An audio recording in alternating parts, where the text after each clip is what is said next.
Hello and welcome to the latest episode of Southside Stories. I am delighted that joining us today is Richard from Whistlejacket. Richard, a very warm welcome. Thank you very much, Matt. Lovely to be here. Great to have you, and I know we're going to have a great conversation because you do a lot of very interesting things, and we're going to get into that. But tell us a little bit as an intro, Richard, a bit about you and where you're based, and perhaps your job title, and a little bit about the company. And we're going to go into more detail on the company in a little bit. Sure. So my name's Richard Morris. I'm a partner at, as you say, Whistlejacket. It's a brand design and communications consultancy, and we're based in Vauxhall. People always go, "Where are you?" And I always say we're right opposite MI6. So if you imagine that funny building in the Bond films, that's where we are. And I'm a partner here, which is a slightly grandiose title because I founded the agency, so I get to choose. I can be many different hats on different days. I've noticed, by the way, a lot of people these days, if they normally have founder and MD, they're very proud of the founder. But anyway, you've gone with partners. That's all good. Yeah, it's one of the things. We'll probably get into this, but when I founded Whistlejacket with my partner, one of our things was we both kind of really wanted to get our hands dirty. We'd both had quite high-powered jobs and big international networks, and found ourselves a long way away from the business end of stuff. Doing all the stuff we got into it in the first place all about. Yeah. And I kind of think if you want to get your hands dirty and you want to be involved in kind of day-to-day challenges, then you've got to kind of have a title that allows people to let you do that. And if you kind of go, we're the founder, people kind of go, oh, we're never going to see you ever again. And actually, if you employ Whistlejacket, you're going to see more of me than you see of anyone else, because like a founder, I only do stuff that I really like. So yeah, I wanted a title that kind of said, yeah, you're going to see me. I'll be around. I'll be working on this. So. Great. Now, I know, because we had a previous quick chat, but I know that you've got a really interesting background in advertising. So tell us a little bit about that. Yeah, well, so I started, as you say, I started off in advertising many moons ago as a graduate trainee at an agency called Bose Massimi Pollitt, which I joined, and then Bose Massimi Pollitt is kind of one of the great kind of UK advertising agencies, sort of steeped in advertising folklore. And so it was like a privilege to kind of work there, and it went through a number of iterations. So it merged with another agency called Davidson Pierce, then another agency called DDB, which is one of the big global networks. I was there for 20 years. Ended up as I had one of those grandiose titles. I was regional director for DDB Europe, which kind of means you're a long way away from the business. You turn up in international offices and ask how you can help, and people go, "Well, I'm not sure you can." And so, yeah, and kind of got to that where I thought, "No, I'm too far away." So I moved from advertising. I went into branding and design. I was chief executive again of another kind of stellar agency in that world called in branding and design. I thought branding and design would be very similar to advertising. Found out it was very different kind of challenges, ways of working, different kind of operational together, but kind of loved that. But again, kind of over time, found myself a long way away from doing the actual work, getting involved in the challenges on a day-to-day business basis. So that's why we founded Whistlejacket, myself and my partner, Matty. We kind of wanted to, get stuck in again, get back to to actually doing the work, which is what we now do. And we're going to cover that in a second. But before we do, I'm fascinated by those halcyon days of massive ad budgets and expensive long lunches and all that stuff. What was it like working at BMP? You're there 20 years. What were some of their big clients or famous campaigns in that period?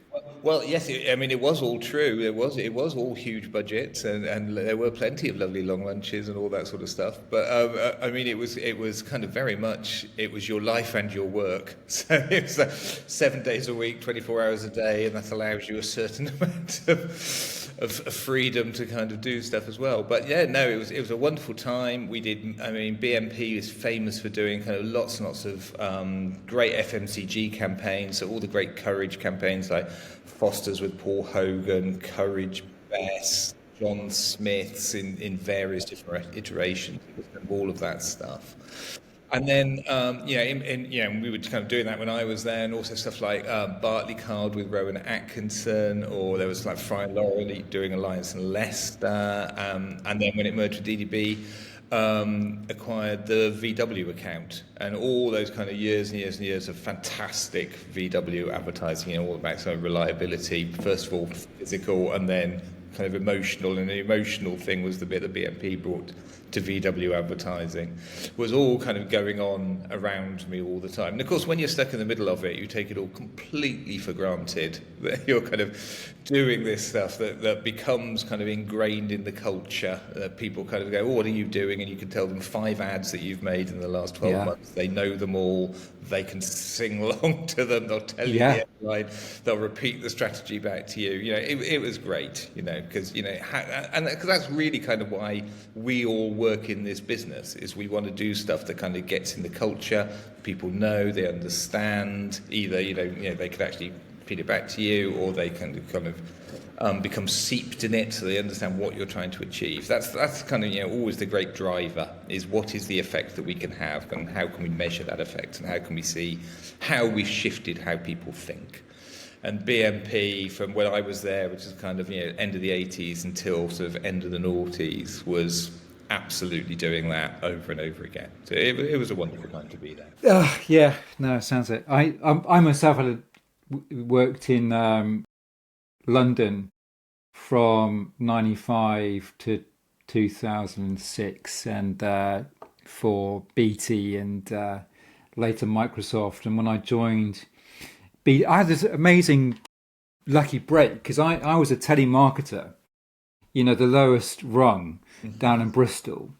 And the comms team for BT, who had at that point the biggest ad budget in the UK, put on like a request out for people to come and join.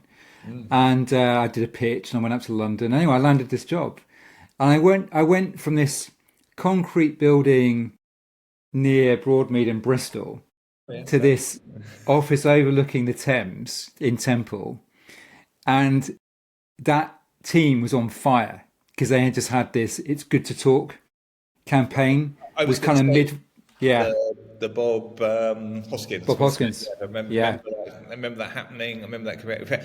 We pitched when Abermead won that. We pitched and lost to that, and everyone went, "Yeah, fair enough." When you see the word. Yeah, it was actually, I found it really interesting because there was a whole strategy behind that, which was, of course, they wanted to increase network minutes. And to do that, it was about encouraging phone calls, and the dad being more communicative with the daughter and all that stuff. That was also the really clever insight there, wasn't it? It was right. Okay, so brief is to increase minutes. It's harder to get someone who's on the phone all the time to kind of do 10% more. It's much easier to get someone who's never on the phone to do 50% more. And that's such a clever insight, isn't it? And then think, well, so who are those people? They're dads. Right, we'll get dads to kind of engage and kind of use it. Yeah, it's a lovely piece of strategic thinking. So yeah. Well, let's segue from that into some of the strategic work that you're doing. So tell us a little bit about Whistlejacket. Let's start there in terms of just the basics. How long have you been in operation? Yeah, where do you focus on? Let's start with. Sure. Well, we've been going 11 years now, which I'm always amazed about. I mean, obviously it goes up every year by one number, but we do kind of still have that startup mentality, all of us. I mean, one of the nice things about here is people stay a very long time. So there's lots of people who've been here for, in fact, our creative director's been here since the start. So we still have that kind of startup mentality, that pulling up your sleeves, getting stuck in, doing it yourself.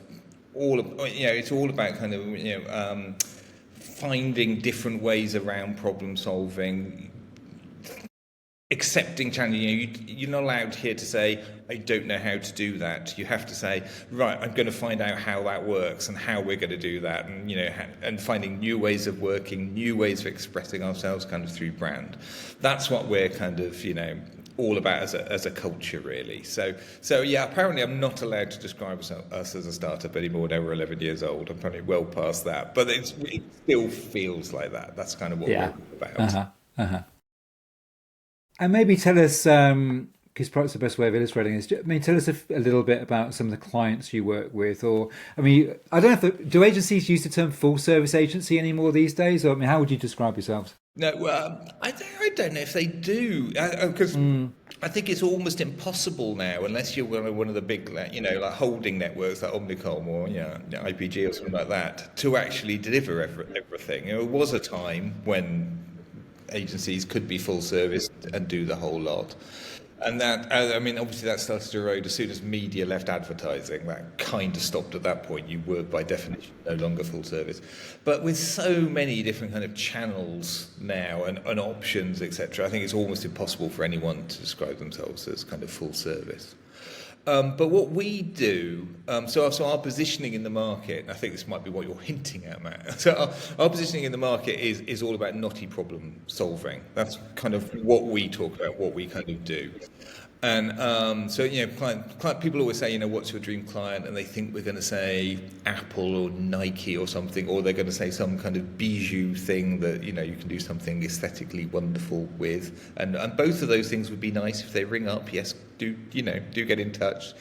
But what we're really interested in is clients with kind of intractable, tricky, knotty problems that we can kind of get stuck into, start unpicking, find what we call strategic and creative threads of steel that kind of runs through the whole organisation, that you can kind of hang everything you do around to make it easy for people to understand what your brand and therefore what your organisation is all about. So while we are very much, we describe ourselves as a brand designer communications agency, and we do many things, but what lies at the heart of it is finding that kind of strategic and creative thread of steel, that core idea that then can touch every single touch point within the organisation. And there will be things that we do and we execute and we deliver to bring that to life. There will be things that we encourage other people within the organisation to do to bring it to life. Because brands is kind of it's how you talk, it's how you look, it's how you feel, it's every single touch point. And then there will be lots of things that we don't do. So we're not a PR agency. We do occasionally do a bit of PR for people, but we would never pretend to be a PR agency. We're not. But we will give a PR agency a tool that they can use to start delivering PR through all the channels that they would use that will say the same things about the brand that we want to kind of be said centrally at the same time, and make it really easy for them to do that. And hopefully give them something that's kind of a real springboard so they can do really interesting things with it, not just kind of roll it out. We want to give people things, oh yeah, I can go somewhere with that. That's a really exciting idea. And kind of off they go. So that's a very long answer, but we're not full service, but we like to think our ideas are full service because everyone can then go and use them and in the appropriate channels. Yeah. What would be an example of a knotty problem? One of our first clients, always like this one, one of our first clients was Addison, which is, it's a transportation company, it's a taxi company and a courier company. And so very familiar sites around London, even in the days of Uber and so on. Yeah. I tell you, when you start working on Addison, you see them a lot more. It's one of those things you think, oh God, they're everywhere, aren't they? Yeah. But and they had a really interesting knotty problem. They'd been incredibly successful for I think it was 30 years when we started working with them. They had never had a bad year. They had always kind of grown. They had a very well established way of working, established model. And then Uber arrived. And Uber completely kind of changed the model, transformed the market. They had tried to compete with Uber on price, and you strongly get the impression, don't you, Uber doesn't really care about money, price in that kind of sense, so lose.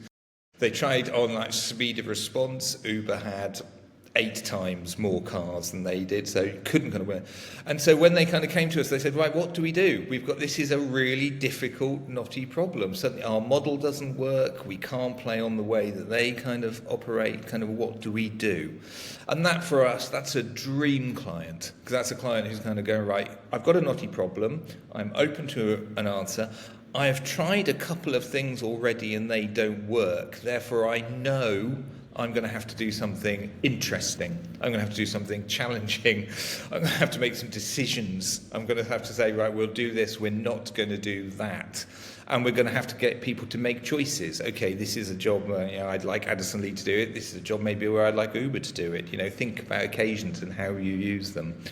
And how's that going to work throughout the organisation? They had 19 different kind of departments, from the obvious ones like your marketing and finance stuff, but then you have the drivers, then you have switchboard, then you have the mechanics who kind of look after the fleet. There's all these kind of different kind of people.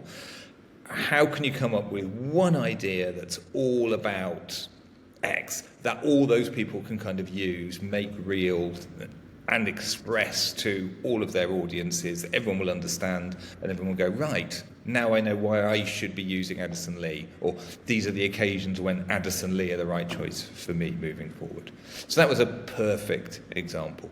And people always kind of go, well, what do you then do? And we did. We did a strategy for them. We gave them a new positioning. We did give them a new identity and lots of kind of tools to bring it to life. But then we did lots of other stuff. So we did 19 different workshops, one with each department, going, right, okay, so here's your new positioning. We have a thing called keep, throw, change, add. So if this is the positioning, what are you going to keep doing on switchboard that you've always done? What are you going to stop doing because it doesn't let you do the new positioning? What are you going to change? It's sort of there, but just needs to happen. And what's missing? What do you need to add into the mix that you don't have anymore? And that's a really kind of useful tool for getting organisations to think, okay, that's my problem, that's my solution, here is now a programme for change that I can deliver within my department to make that real for people. And if all the departments are doing that, and in Addison Lee's case, they absolutely did. All 19 of them had a programme, all started to execute it.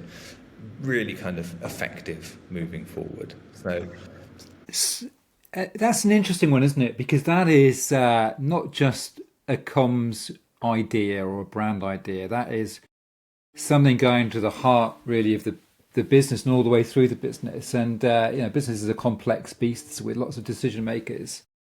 How do you approach it where you know that actually the systemic root cause of this is really substantial? I need to really go big in the organisation. How do you approach that? Because your first point of contact might be the brand guy or the marketing director lady or the CMO or whatever. Yeah, no, I mean, it nearly always is. We're nearly always approached by someone with one of those words in their title at some point. And I say to them very early on, like in the chemistry meetings, I say, look, sooner rather than later, we are going to be sitting in front of the chief executive, or if it's a university, the vice principal, or somebody who has kind of uber control over the organisation. Because brands are not kind of, stuck in a little marketing channel anymore. A brand is your whole organisation and how your organisation thinks. And this is, purpose has become a much abused and misunderstood term. People think it's something to do with net zero or sustainability or doing good. There's a classic example. And it really isn't. Purpose is about why does your organisation exist and why would you and your people rather come and work for you today than somebody else? What is the thing that gets you out of bed in the morning? And if you're going to get that idea into an organisation, it is not about changing the logo. It is not about a new advertising campaign. It is not about a clever bit of PR. They might be really good ways of bringing it to life and showing people, demonstrating it. But no, you've got to change behaviour through the organisation. You've got to change how an organisation thinks, what an organisation does, why an organisation does the things that it wants to do. And the people who can make that happen have titles like chief executive. So that they need to be, at the very least, they need to be on board and willing to allow it to happen. But ideally, they'll be champions for it, going, oh God, right, I understand that. And going around the organisation going, why is that like that? That's not what we should be doing anymore, and kind of changing stuff. And when you see really great, even really great kind of global brands, somewhere there will be a leader who has kind of gone, this is what we're about, this is why we do it, this is how we do it, for this reason. Yeah. and will be delivering it all the way through the organisation to the extent Yeah. that when they get it wrong, everyone points it out to them they get it wrong because everyone understands that's not a Patagonia way of doing something. That's not an Yeah. Apple type of thing. People instantly kind of see it, and that's actually a sign of huge brand strength because people get you. Yeah. So that is really fascinating. That lends itself to, a certain type of client, right? The client that is brave, that is willing to really go for it. And not everybody is like that. Do you sometimes turn down clients that you think that they're not ready or willing or able to be as ambitious as you think they should be for it to be a success? Well, no, I would be fibbing, Matt, if I said, oh yes, people phone me up and offer me business, and I go, well, I'm not sure you're willing to let me challenge you enough. It's going to be far too simple. But I do have this speech that I give to people when I kind of say, if you're going to work with us, then we are going to try our very hardest to not let you buy anything beige. We are not a magnolia agency. We will want you to do something that will shift the dial, that will kind of move things. And obviously, if it's a client who's in trouble, it's much easier to have those conversations because they're going to go, yeah, I know I need to do something. If it's a client who's actually sort of sailing along perfectly happily, their business is doing well, they're growing at a perfectly kind of acceptable rate, then they are much more likely to be nervous when people like us kind of go, oh, let's throw everything up in the air, shall we? And Yeah. who can blame them? So you have to kind of think, and quite often you have to think, well, shall we throw everything up in the air? Maybe the best thing to do here, keep, throw, change, add. Maybe 99% of it is keep. But let's go through the process and decide that keep is kind of the right things to do. And that helps us kind of spot the 1% where it's all kind of gone wrong. So I remember there's a lovely story about Jeff Bezos and Amazon when they were about 5 years old, and they were already, a global phenomenon. And you'll remember this. They started off selling books. They were a bookseller. That was kind of what they were all about. And I remember Bezos had like a global, 5 years, a global conference of all his people, and chart one said something like. We deliver 99.7% of all orders correctly and on time, and everyone cheered. And chart two was, why is it going so badly wrong? And the next 20 minutes of his presentation was, why is that 0.3% happening? I don't want that. I want 100%. I don't want 99.7. And I always thought that's a really interesting example of a company that was going absolute gangbusters. And so many of the conversations you have with unicorns, is all about, we're hugely successful, we've got a massive kind of turnover and all the rest of it. That kind of, the reason that Amazon is kind of at the top of that tree is because he wanted it to be right. He wanted to find out what the kind of the problems were, and there are always things to solve. And so, we like people who are going to go, right, yeah, we can be better than this. I know we're growing like Billy O. I know everyone loves us, but we can be better than this. And that's the attitude everyone should have at the end of the day. So, always open to ideas, looking at things, willing to change and engage. So that's the type of client we love. Great. What's another good example that sort of brings your capabilities to life? Maybe another campaign or a brand example that. The thing we're probably most famous for, if you kind of if you stop people, well, I say stop people in the street, they won't know who we are. But stop people in the business and go, what have they done? Would be Comic Relief. Which is they've moved now, but at the time they were a South Bank client. They were in the building. I can see their old building right out the window now.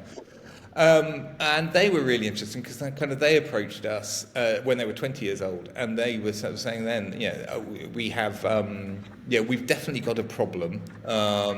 We look a bit tired. We think we are a bit tired. Things like stand up to cancer are kind of stealing our lunch. people confuse us and children in need. They think Pudsey the bear should be wearing a red nose. They don't understand how all that works. Yeah. Yeah, there was a whole stream of kind of issues that they had, but their biggest one was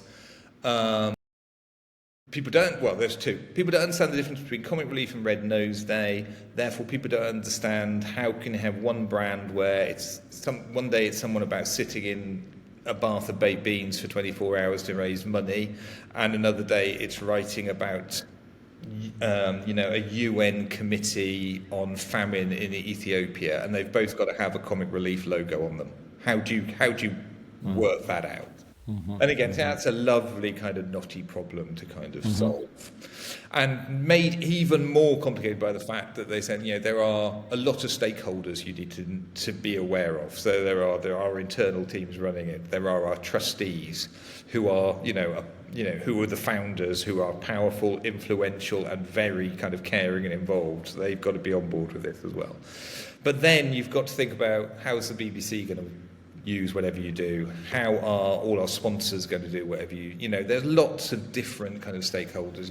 If you're making Comic Relief t-shirts for TK Maxx using Disney characters in China, how does that work? How do we approach that as a brand in a consistent kind of way? It was, and it was lovely. And what was great about it was, again, they were very open. They said, we've got a problem. We're not making as much money as we used to. People think we're a one day a year event. We're not. We're a 365 days a year charity. Can you change that? Can you help us change that as well? So kind of lots of problems, very accepting of the challenges, really open about engaging. Again, it was the head of brand who brought us in. Again, within weeks, we're sitting in front of the chief executive who, having a workshop, putting Post-it notes on the wall, and, really open kind of conversations. Worked through a process again where we kind of got to a point where, right, here is your strategy, here is your positioning. You've in their case, I think they might have saying we said, I think you've forgotten about entertainment. You talk a lot about change and all about those kind of serious and caring and concern and issues, and you've kind of forgotten the funny bit, haven't you? Can you put that back in without undermining all that other stuff? So we had a positioning that was all about both entertaining and engaging and what we called accelerating change, kind of getting there quicker. And then redid their identity to kind of bring them all up to life, gave them a system that kind of allowed both Red Nose Day and Comic Relief to exist separately but also together. Lots of tools, so people like the BBC found it really easy to use, or British Airways, when they're doing safety videos, suddenly understood exactly how to react and what was going. So we didn't do British Airways safety videos, but you can see I bet they don't even know we did the strategy, but you could see it as that thread of steel running through how they do it. So all those kind of tools all kind of suddenly kind of make sense, and it's lovely now. You see, we've just had Comic Relief Red Nose Day, and again you just kind of turn it on and you'll see stuff that not just our identities, but you'll actually kind of hear things that people say, and you go, I know why you're saying that because I wrote that. So that's another great example of a client, knotty problem, big challenge, but again, open to that kind of change. So really fantastic. Yeah, great example.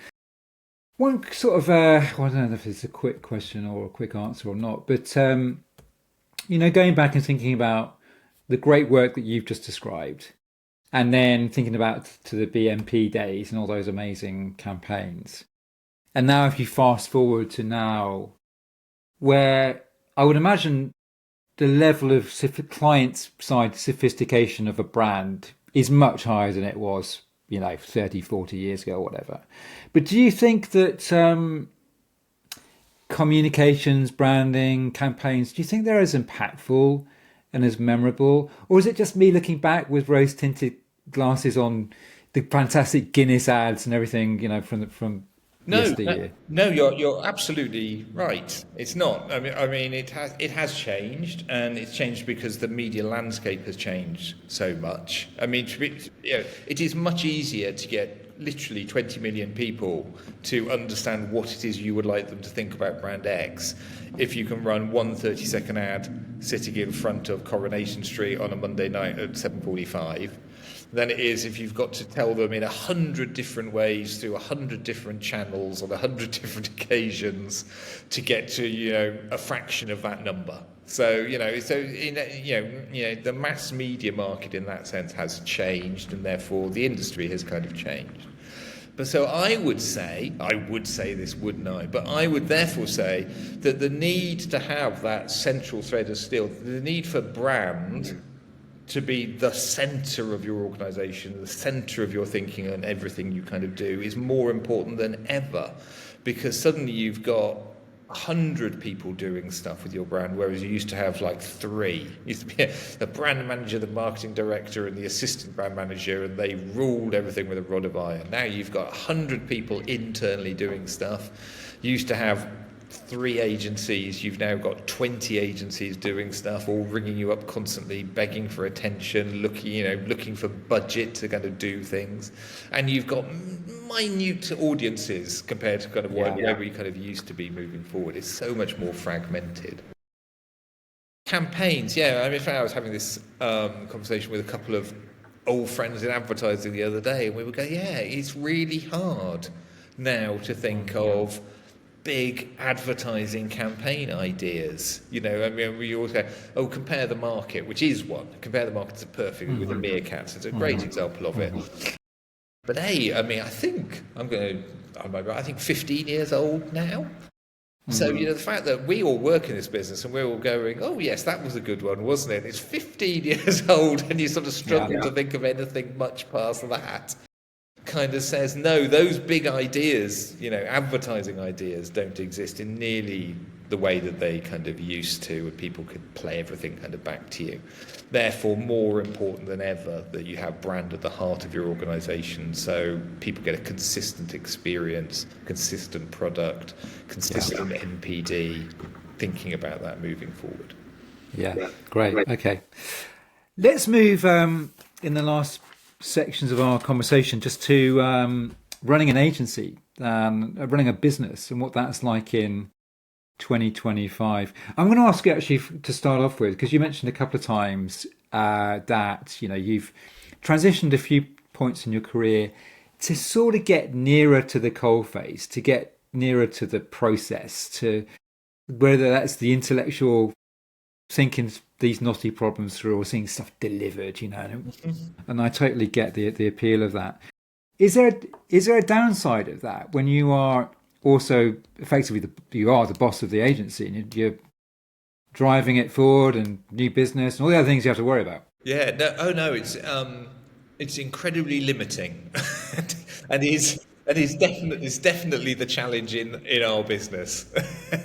Yes, and I am kind of in that sense, in many ways, the brake, because I like doing stuff, and if I'm there solving problems for clients, literally kind of solving problems and going to the workshops and doing, quite often come up with ideas and all the rest of it, then I can't be doing all those other things, like, as you say, kind of growing new business, thinking about strategically where the agency should go. Should we be opening a new office? Should we have a new division, with all the options that we kind of have? Do we need different or additional sorts of expertise within the team? How we should manage all that? All those really good problems. There'll be 100 others. Really important things to think about if you're running a business. And other businesses will have different sets of challenges, but there'll be 100 of them, and every person who's running a business will be saying the same thing. And if you're there getting your hands dirty and rolling your sleeves up, you can't be kind of doing the business. I mean, people have said to me, well, are you sure you want to be running a business? Because sounds like what you want to do is problem solve and be doing the kind of job one down. And I do understand that, but I love my business and I love my brand, and I want to run my brand. So I kind of get to do that. But that is that it is that time limitation. There are already 24 hours in a day. Everything everyone ever says about running a business is true. You are 7 days a week. You are never off. And even with that, there is only so many hours in the day, and that is always the biggest challenge for the business. Where would you like to take the business in the next couple of years? Well, I would like us to be a bit bigger than we are at the moment, partly because it kind of gives you more security. I mean, it's interesting. People kind of say, "Do you want to solve problems for bigger clients?" And actually, I said, "Well, actually, we get to solve problems for really big clients. That's not the problems are small or large. The problems are quite often equally as challenging and as interesting. So that's kind of not the challenge." But I would like to kind of do more. I think probably execute in a few different ways than we currently do. I mean, there are core executional skills that we have. So we do brand strategy, we do brand identity, we do digital design, we do design for publishing. We have specialist people who do design for publishing. And we do then do lots of other interesting things as well. But those other interesting things are going back to where we kind of started, where we think, right, how do I do that? How do I solve that problem? So a great example of this was Crew Clothing approached us, and we did classic, solve their problem, gave them positioning, redid their identity, got them to actually redo their whole head office, because they had a position which was all about polish. And so you say, right, your office has got to be polished. It's got to express what you're. And then they said, right, we need to do that with our shops, don't we? And they had three different shops. They had things like malls, they had high street stores, and then they had outlets. And they said, right, how are you going to bring our brand to life in all those three? So we did retail design. And actually, if you kind of go around the retail estate of Crew now, which I think is about 150, 160 shops, something like that. That's all our work, that's all our design. But we weren't retail designers. So we had to bring some specialist retail people in to sit with us and explain what our ideas were, how to bring it to life. Our creative director ran that team. Their specialist skills kind of delivered it. So thinking about that's where I'd like us to go. Right. So is it retail design? Is that kind of what we want to specialize, or is it kind of something else where we kind of think, right, let's grow our skill sets in that area, kind of moving forward? And then the other thing, the way we've grown our business is we think of sectors that we really like working in and where we think there are interesting problems. Universities, higher education. We work with lots of universities. 1 in 8 English universities now kind of use us to kind of solve problems, because their whole world was changing, their market was changing. So we went out and we won a university, and then we won a second university, and one's a client, two's a conflict, three's a speciality. So now we work with kind of lots of them, and they all got to understand that we have a skill in higher education for problem solving, introducing kind of brand through that.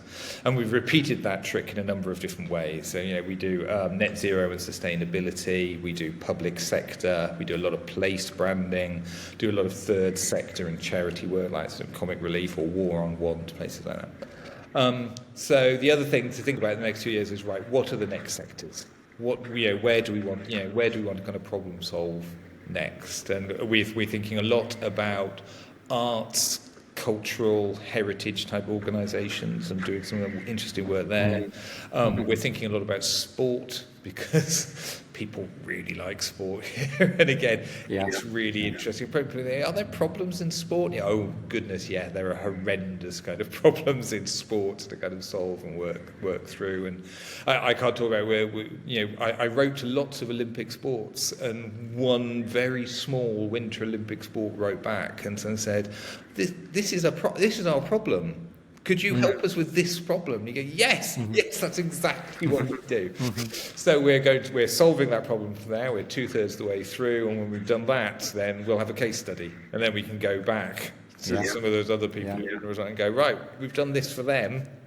Would you like some of that for you, kind of moving forward as well? So that's how we'll kind of grow. So that's a very long answer. 2 years' time, we'll be a bit bigger. We'll be working in a couple of new sectors like that, and we'll have different specialist practices, and we'll probably be doing a couple of different things more regularly that we've already done in the past, but we kind of think, oh no, that was good. I liked doing that.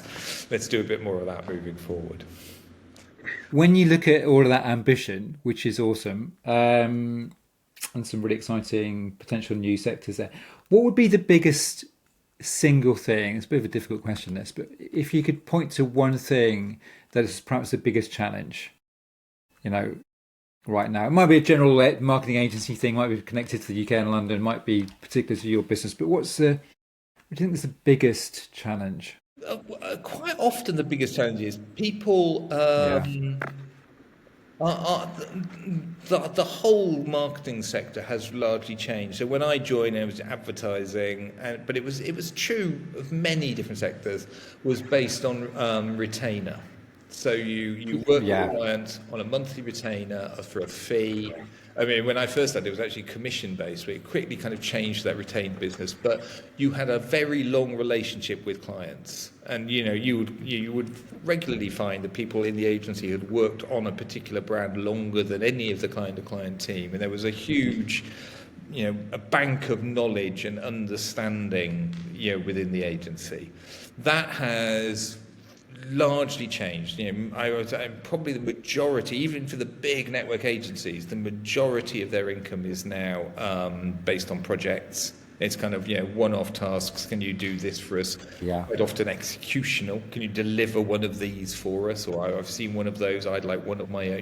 That's kind of short-term, 2-3 months, and that knowledge disappears. Again, you do the project and they thank you and they're very happy with what they've got, and then they kind of move on and go off and do something else, and that retained knowledge has kind of gone. And that is, I think, the big challenge. I mean, and that's why I think it's really important that you have these important core ideas within organisations, because then at least it's written down somewhere for somebody to go to something. Yeah. Yeah. Yeah. And there's continuity there, isn't there? Yeah. So Um, I was working on Tesco. This is prior to Whistlejacket, another agency. Um, I just found I was at an office and I saw on a pinboard, within their head office, this kind of thing had been written down and stuck on a board, and it was just there. And I asked somebody about it, and they said, "Oh yeah, that's what Tesco's is all about. That's what we do." No one, and I've been working with them for 6 months. No one had mentioned this, and again, one of the nice things about working in our business is you get to work with quite senior people quite quickly. So next time I was in a room with someone quite senior, I said, "I saw this written down. Is this?" And they went, "Yes." And I said, "Well, shouldn't you be doing more? Yeah, shouldn't you? Why are you doing that? Shouldn't you be doing that in a slightly different way if that's your thing?" And they went, "Oh. You're right." And it's that kind of just reminding people constantly, yeah. this is why we do this. This is why we like working for this company or this organisation, or this is how we change the world for the better every day. And you keep reminding people that there's a method behind the madness. It's not about execution. It's not about delivery. It's about long-term kind of change and management and growth for the better. And that's the challenge for the sector, for the business, for Whistlejacket, everyone. Yeah. Great. Okay. Last question. We ask everybody this: what is who is a leader, or actually, it doesn't need to be a leader, who has been the most influential person on your professional life, hopefully in a positive way? Yeah. Well, yes. I hadn't thought of it the other way around. No, well, it's all, I always feel slightly bad about it. 'Cause, I mean, one of the lovely things I've been blessed with, I've worked with many kind of great people. I mean, you just look at the BMP alumni.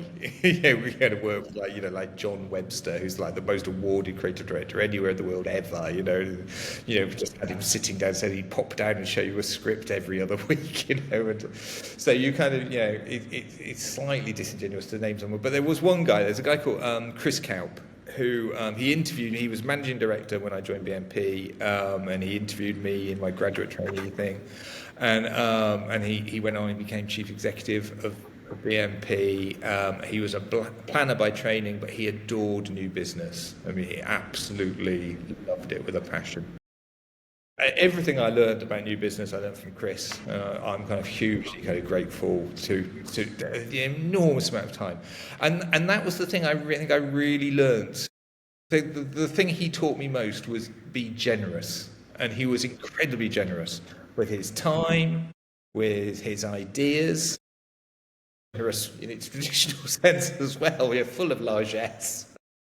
But it was, he would kind of, you'd go into him with a problem, and he would say, you'd walk into his office was always piled with paper everywhere, astonishing kind of place, and he'd be behind some huge stacks of stuff, and he'd go, Mon Brave, what news, Mon Brave?